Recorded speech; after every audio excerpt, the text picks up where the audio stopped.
नमस्कार बच्चों। आज सर्वप्रथम मेरी तरफ से आपको होली की बहुत बहुत शुभकामनाएं और आशीर्वाद। मैं चाहता हूं कि होली के भिन्न भिन्न रंगों की तरह आपके जीवन में भी खुशियों के रंग हमेशा भरे रहें। तो ये साल आपके लिए जो कक्षा 10 में था वो बहुत ही मुश्किलों से भरा रहा। आपकी कक्षाएं बहुत कम लग पाई, फिर भी विभाग के प्रयासों से और कुछ शिक्षकों के प्रयासों से, आपके मेहनत से अगर थोड़ा और मेहनत हम लगभग 1 महीना हमारे पास है कर पाएंगे तो बहुत अच्छा परिणाम रहेगा।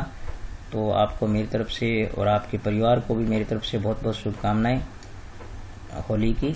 और आप होली जो इस बार घर पर रहकर खेलें और सुरक्षित रहें, घर पर ही रहें और साथ साथ में कुछ थोड़ी पढ़ाई करें ताकि इस होली के रंग जो हैं वो आपके बहुत अच्छे सुंदर रंग आपकी मार्कशीट में भी दर्ज हों। तो ठीक है बच्चों, आज की कक्षा हम शुरू करते हैं। तो हम सड़क सुरक्षा के बारे में पढ़ रहे थे, तो चलते हैं अपने प्रश्नों पर। तो ये यहाँ पर बोर्ड परीक्षा में गत 5 वर्ष में पूछे गए प्रश्न जो मैंने एक संकलन आपके लिए यहाँ पर तैयार किया है। तो आप देख पा रहे हैं कि ये जो 9, 10 और 15 नंबर प्रश्न पहले पेपर में पिछले साल तक आया करते थे, तो ये जो आप यहाँ पर देख पा रहे हैं कि ये 2020 में, ये 2020 में, ये भी 2020 में, ये मुख्य परीक्षा में पूछे गए हैं। यानी मैं यहाँ पर M लिख देता हूँ, तो ये मतलब मेन एग्जाम में पूछे गए हैं। ये भी मेन एग्जाम में पूछा गया और ये भी मेन एग्जाम में पूछा गया। और यहाँ पर जो आप देख रहे हैं कि ये जो SSS लिखा हुआ है, इसका मतलब ये सप्लीमेंट्री एग्जाम जो होती है पूरक परीक्षा, उसमें पूछे गए हैं। तो इन प्रश्नों को लगभग जो है वो मैं आपको हल करा चुका हूँ, या कुछ बचे हुए हैं तो मैं आज आपको कुछ बचे प्रश्न और कराऊंगा। फिर भी आप गौर से देखें इनको। यदि कोई प्रश्न आपके लिए अनुत्तरित रहता है, आपसे हल नहीं हो पाता है, तो आप मुझे कमेंट बॉक्स में लिख दीजिए और डिस्क्रिप्शन में जो है वो मेरे नंबर भी मैं दे दूंगा। तो मेरे फ़ोन नंबर जो है तो आप मुझे कॉल कर सकते हो कि ये प्रश्न आप इस पे ऐसी समस्याओं पर आप हल ज़रूर कराइए, दोबारा कराइए। तो मैं उसके लिए आपके लिए काम करने के लिए तैयार हूँ। तो ये प्रश्न आप देख रहे हैं कि 5 सालों के बहुत सारे प्रश्नों का संकलन है। और आप यदि इनको गौर से देखेंगे तो ये पाएंगे कि ये प्रश्न लगभग जो है मिले जुले से हर बार पूछे जाते हैं, कोई ज़्यादा नए प्रकार के प्रश्न नहीं पूछे गए। तो ये यहाँ पर आप देख रहे हैं कि ये है आपके 2019 में पूछे गए प्रश्न। मेन एग्जाम में आप देख रहे हैं 2019 जो लिखा हुआ है। तो लगभग ये सभी प्रश्न मैंने पिछले 2 दिन में आपको हल कराए। कुछ 2-4 बचे हुए हैं जो मैं आज हल कराऊंगा आपको। और फिर आप देख रहे हैं ये 2018 की क्वेश्चन है, तो आप इनको अपनी नोटबुक में नोट कर लें और फिर इनको हल करके देखें दोबारा, जो प्रश्न मैंने वीडियो में बताए उनके अनुसार। और फिर भी कोई प्रश्न यदि आपके पास बचता है जो आपसे हल नहीं हो पाता है, तो ये देखो ये जो नीचे प्रश्न है यहाँ पर आप देख रहे हैं कि ये 2018 की सप्लीमेंट्री एग्जाम में पूछे गए हैं। ये वाले जहाँ पर ये वाले और ऊपर वाले 3 जो तो 2018 लिखा हुआ था वो थे आपके मेन एग्जाम के 2018 के। फिर आप यहाँ पर देख सकते हैं कि ये यहाँ पर ये बच्चों प्रश्न जो है वो यहाँ जो ये लिखा हुआ है ये है 2017 का मेन एग्जाम का। ठीक है, ये 2017 की मेन एग्जाम का है और ये उसकी सप्लीमेंट्री के एग्जाम का। ठीक है, ये है यहाँ पर 2017 की सप्लीमेंट्री के एग्जाम के प्रश्न हैं। तो आप इनमें यहाँ पर ये मैं ऐसे लिख देता हूँ। और ये जो 14-15, क्योंकि पहले 14 नंबर 15 नंबर प्रश्न पूछे जाते थे, 2-2 नंबर के 2 पूछते थे। ये 16 के मेन एग्जाम के प्रश्न हैं ये वाले। तो आप इन सभी प्रश्नों को गौर से नोट कर लें अपनी कॉपी में और फिर इनको हल करने की कोशिश करें। और कोई भी प्रश्न इसमें से आपसे जो नहीं हो रहा है, तो मैं आज के इस वीडियो के डिस्क्रिप्शन में मैं जो आपको अपने मोबाइल नंबर सेंड करूँगा, तो आप मुझे कॉल कर सकते हैं। और इस कॉल पर जो है मैं आपकी हेल्प कर पाऊँगा। आप मुझे ये बताएं कि किस प्रकार के प्रश्न आपसे नहीं हो पाते हैं, तो मैं उसके लिए वीडियो बना दूंगा। और भी कोई समस्याएं किसी प्रकार की हो, आप कुछ अन्य किसी पर महत्वपूर्ण प्रश्न कोई आप चाहते हैं, तो मैं उसके लिए भी आपकी हेल्प करने के लिए तैयार हूँ।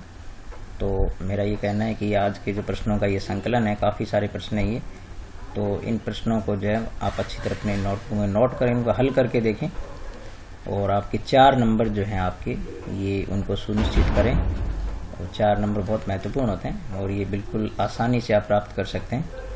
तो अब कुछ प्रश्नों की ओर चलते हैं बच्चों।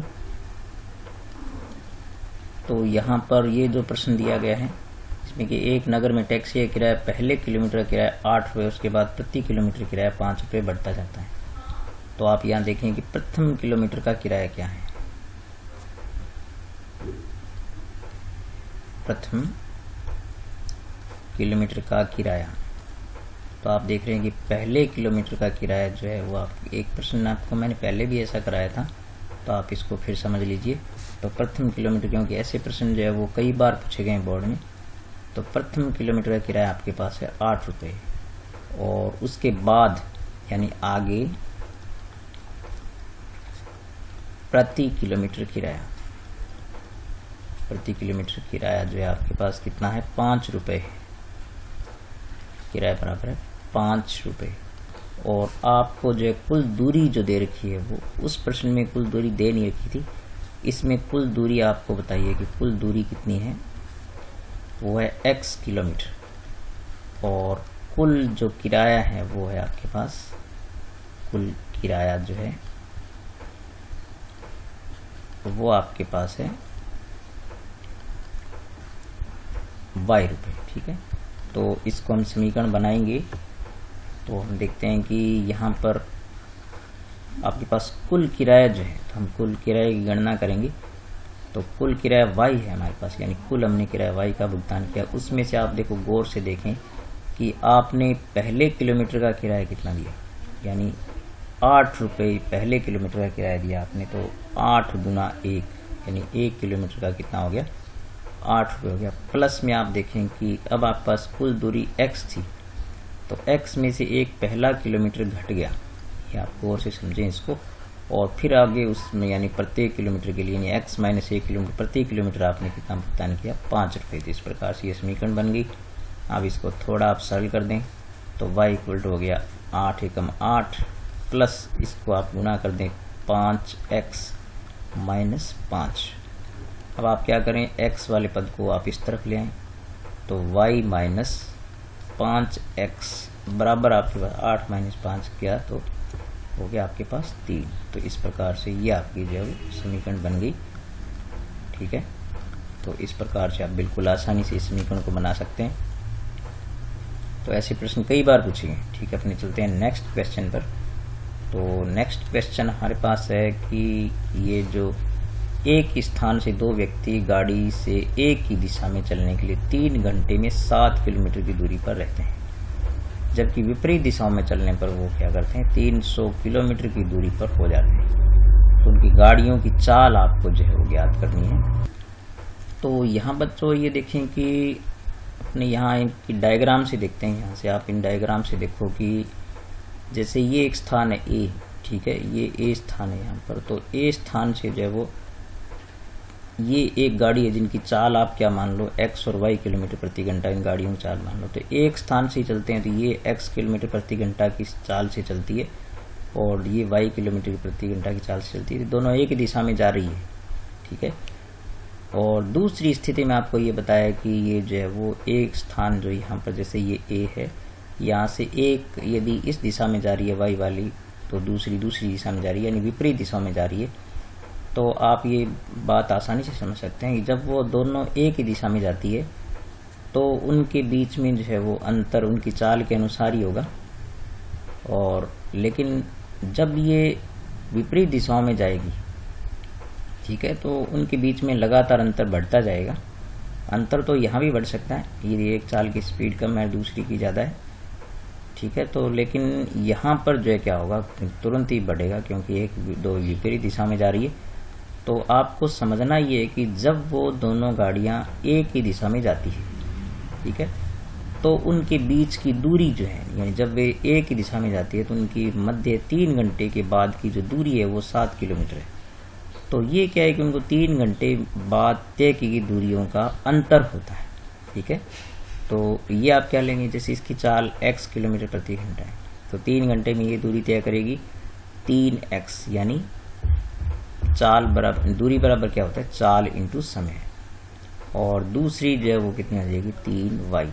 यहाँ पर हमने मान लिया है कि जो x है वो y से ज़्यादा है, यानी x वाली चाल जो है y वाली चाल से क्या है, ज़्यादा है। तो इस प्रकार से इन दोनों के बीच की दूरी जो है वो कितनी हो जाएगी, 7 किलोमीटर। ये पहली आपके पास समीकरण होगी। और फिर ये कह रहा है कि जब वो विपरीत दिशाओं में जाती है, ठीक है, क्या होता है जब वो विपरीत दिशाओं में जाती है, जब वे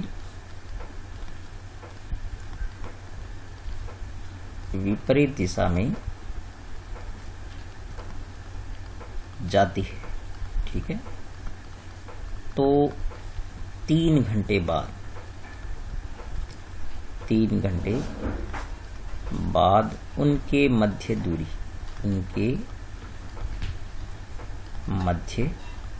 दूरी जो है वो आपको कितनी बताई है, ये बताइए आपको 300 किलोमीटर। क्योंकि जब वो विपरीत जा रही है तो स्वाभाविक है कि वो एक दूसरे से दूर जा रही है, तो तब तो इनके जो तय की दूरियों का है वो योग हो जाएगा। तो ये 3x प्लस क्या हो जाएगा बच्चों, 3y बराबर कितना हो गया, 300। तो ये आपके पास बन गई दूसरी समीकरण। अब इस प्रकार से 2 समीकरण बन गई, रैखिक समीकरण बन गई। तो आप क्या करेंगे, इन दोनों रैखिक समीकरणों को आप जोड़ करके, यानी समीकरण 1 में 2 को जोड़ दो, तो समीकरण 1 व 2 को जोड़ने पर, ठीक है, जोड़ेंगे आप तो ये आपके पास आएगा, यानी 3x माइनस 3y बराबर कितना आपके पास 7 है। और दूसरी समीकरण है 3x प्लस 3y बराबर कितना है, 300 है। तो यहाँ पर आप देखेंगे कि ये जोड़ेंगे यदि आप, तो ये यहाँ से 3y से 3y प्लस माइनस कैंसिल हो जाएगा। तो यहाँ से आपके पास बचेगा 6x बराबर हो गया 307, ठीक है। तो ये x बराबर आप इस प्रकार से लेंगे तो ये आ जाएगा 307/6 किलोमीटर प्रति घंटा। आप चाहें तो दशमलव में भाग लगा सकते हैं इसको। और इसी प्रकार से आप y का मान ज्ञात करेंगे तो आप क्या करेंगे, समीकरण जो है वो इसको 1 में से 2 को घटा देंगे। तो समीकरण 1 में से 2 को घटाने पर, ठीक है, वैसे आप x का मान रख के भी निकाल सकते हैं, लेकिन थोड़े क्योंकि मुश्किल हो जाएगा इसमें। तो 1 में से 2 को आप घटा दें तो 1 वाली समीकरण है 3x माइनस 3y बराबर 7, और दूसरी समीकरण है 3x प्लस 3y बराबर 300। आप घटाएंगे तो नीचे वाले सारे चिन्ह बदल देंगे, माइनस माइनस माइनस, तो इस प्रकार से अब ये कैंसिल हो जाएंगे। तो ये आपके पास आ गया माइनस 6x बराबर हो गया माइनस का 307, ठीक है। तो इस प्रकार से आप ये पाएंगे कि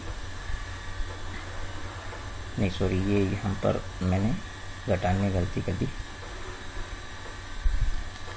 तो यहाँ से आप देख सकते हैं कि माइनस के 293 हो गए। तो यहाँ से आप ये माइनस माइनस कैंसिल कर सकते हैं। तो यहाँ से आपके पास आ जाएगी 293 ये आपके पास हो गई 6, ठीक है। तो इतने किलोमीटर प्रति घंटा हो जाएगी। तो ये थोड़ी कम आएगी और वो ज़्यादा है क्योंकि x को हमने ज़्यादा माना था। तो इस प्रकार से आप इनकी चाल ज्ञात कर सकते हैं और फिर इनके द्वारा तय की दूरी भी याद कर सकते हैं, किसने कितनी दूरी तय की थी। तो ये था प्रश्न। अब अपने देखते हैं नेक्स्ट क्वेश्चन। तो नेक्स्ट क्वेश्चन जैसे आप यहाँ देख रहे हैं कि किसी शहर में टैक्सी के किराए में एक फिक्स्ड चार्ज व चलित दूरी के चार्ज के लिए शामिल है। 10 किलोमीटर के लिए क्या करना पड़ता है, 105 रुपये देना पड़ता है, और 15 किलोमीटर के लिए आपको क्या करना पड़ता है, जो 155 रुपये देना पड़ता है। फिक्स चार्ज और प्रति किलोमीटर चार्ज जो है वो ज्ञात करना है। तो यहाँ पर ये सवाल बहुत ही अच्छा रेखिक समीकरणों का सवाल है। तो यहाँ पर आप क्या करेंगे कि फिक्स्ड चार्ज जो है, फिक्स्ड जो चार्ज है उसको हम क्या मान लेते हैं, x मान लेते हैं। तो यहाँ मान लेते हैं कि माना फिक्स्ड चार्ज, यानी फिक्स्ड चार्ज मतलब फिक्स किराया जो है वो x रुपये है, यानी वो x तो आपको देना ही है, और फिर आगे प्रति किलोमीटर के लिए आपको y देना है, ठीक है। तो फिक्स तो यानी वो गाड़ी का फिक्स किराया है, जबकि हर किलोमीटर के लिए आपको कितना देना है, ये y रुपये देना है। तो यहाँ पर आपको ये कहा है कि 10 किलोमीटर के लिए जो किराया है वो 105 रुपये है। तो चूंकि 10 किलोमीटर के लिए चार्ज कितना है, वो चार्ज जो है वो है आपके पास 105 रुपये। ठीक है, तो 10 किलोमीटर के लिए 105 रुपये। तो आप जानते हैं कि चूंकि फिक्स्ड आपके पास x है, प्लस में आपको प्रति किलोमीटर कितना देना है, y रुपये देना है, तो 10 किलोमीटर के 10 y हो गए और ये x फिक्स है। तो इस प्रकार से ये एक आपके पास समीकरण बन गई, ये प्रथम समीकरण बन गई। इसी प्रकार से आपको कहा है कि 15 किलोमीटर के लिए जो चार्ज आपको देना पड़ा वो देना पड़ा 155 रुपये, तो वो था 155 रुपये। तो यहाँ पर आप देखेंगे कि चूंकि फिक्स आपके पास क्या है x और 15 किलोमीटर का किराया हो गया 15y, तो वो बराबर में 155। इस प्रकार से ये बन गई आपकी दूसरी समीकरण। अब आप क्या कर सकते हैं, इन समीकरणों को आप विलोपन विधि से बिल्कुल आसानी से हल कर सकते हैं। तो विलोपन विधि द्वारा हल करने पर, विलोपन विधि जो आपने 9वीं क्लास में सीखी है, तो विलोपन विधि द्वारा यानी समीकरण 1 में से पहले 2 को घटा दो, फिर जो आपके पास यहाँ पर y का मान आएगा वो आप समीकरण 1 में रख देना। तो ये विलोपन विधि जो है, विलोपन विधि से हल करने पर, तो विलोपन विधि से आप हल करेंगे तो आपके पास जो है ये x का मान जो है वो क्या आएगा, 5 रुपये आएगा। तो इस प्रकार से x बराबर आ जाएगा 5 रुपये और y जो है वो आएगा 10 रुपये। ठीक है, और y का मान कितना आएगा, 10 रुपये आएगा। ठीक है, 10, ये 5 आएगा और ये 10 आएगा, तो रुपये में इसलिए रुपये आ जाएगा। तो इस प्रकार से फिक्स चार्ज कितना हो गया, 5 रुपये हो गया और प्रति किलोमीटर हो गया 10 रुपये। तो ये आप इस प्रकार हल कर सकते हैं।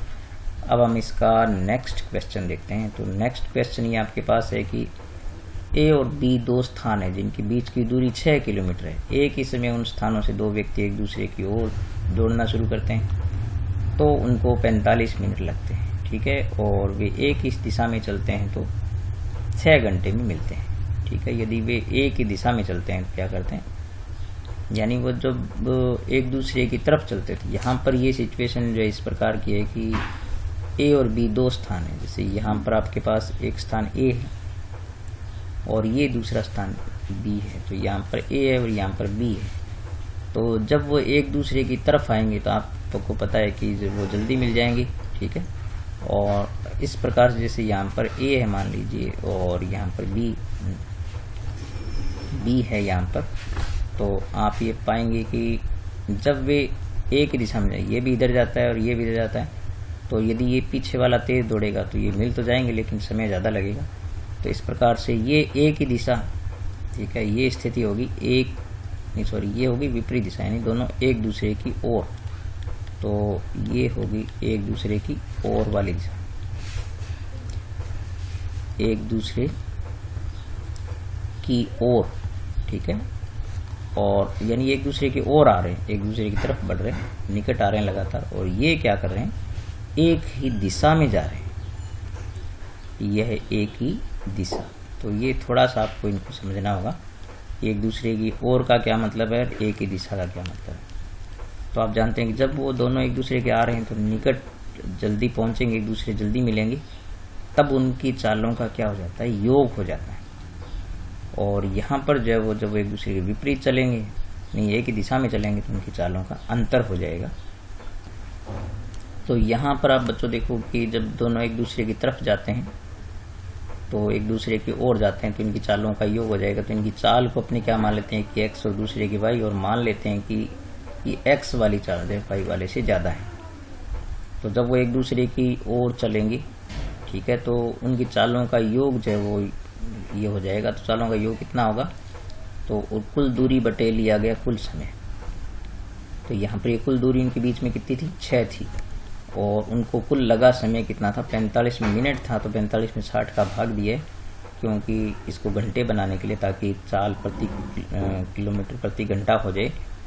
तो इस प्रकार से इसको सरल किया, तो 45/60 को 15 से काट दिया तो ये आ गया। तो इसको वो भाग में ले गए, गुणा वाले को भाग वाले गुणा में ले गए, सरल किया तो x + y बराबर आ गया 8। इस प्रकार से ये पहली समीकरण प्राप्त होती है। फिर जब वो दोनों एक ही दिशा में जाएंगे तो चूंकि उनके बीच की दूरी 6 है और जब एक दिशा में जा रहे हैं तो उनकी चालों का अंतर हो जाएगा। तो ये 6/6 इसलिए लिखा है। कुल दूरी जो उनके बीच में कितनी है, 6 किलोमीटर। लिया गया कुल समय कितना है, 6 घंटे है। तो इस प्रकार से ये समीकरण आपके पास बन गया। विलोपन विधि से आप आसानी से हल कर सकते हैं और आपकी जो x का मान आएगा, यानी पहली चाल आएगी वो 4.5 किलोमीटर प्रति घंटा और दूसरी चाल जो आएगी 3.5 किलोमीटर प्रति घंटा। तो ठीक है बच्चों, ये लगभग सभी प्रकार के सवाल मैंने आपको कराने की कोशिश की है। तो अब एक बार फिर मैं आपको बोर्ड वाले प्रश्नों के बारे में आपको ये बताता हूँ कि आप इन प्रश्नों को अच्छी तरह नोट करें। वीडियो को पॉज करके आप इन प्रश्नों को नोट कर लें। ये काफ़ी ये मान लीजिए आपके पास लगभग आपके पास जो है वो 35-36 प्रश्नों का संकलन है। तो इतने प्रश्न करने के बाद मुझे नहीं लगता है कोई प्रश्न बाहर से आएगा। तो आप इन प्रश्नों को हल करें और लगभग सभी प्रकार के प्रश्न जो है मैंने पिछले आज की वीडियो को मिला करके पिछले 2 वीडियो में और आज का ये 3 वीडियो हो गए, तो लगभग सभी प्रश्नों के हल मैंने आपको करवा दिए हैं। तो फिर भी कोई प्रश्न यदि रहता है या आपकी किसी प्रकार की कोई समस्या रहती है तो आप जो है मुझे कमेंट बॉक्स में लिख सकते हैं। मैं अपने नंबर भी आज के डिस्क्रिप्शन बॉक्स में दे दूंगा, तो वहाँ से आप पूछ सकते हैं। तो एक बार होली की आपको फिर बहुत बहुत शुभकामनाएं। और होली इस बार जब अपने घर पर रहकर खेलें और सुरक्षित रहें, अपना ख्याल रखें और पढ़ाई करें। और ये जो कोविड का 1 साल आपने जो बहुत ही मुश्किलों से देखा, आपकी बोर्ड परीक्षाओं के दौरान देखा, तो ये कहीं कोई ऐसी छाप नहीं छोड़ जाए कि हमें हमेशा इसका मलाल रहे।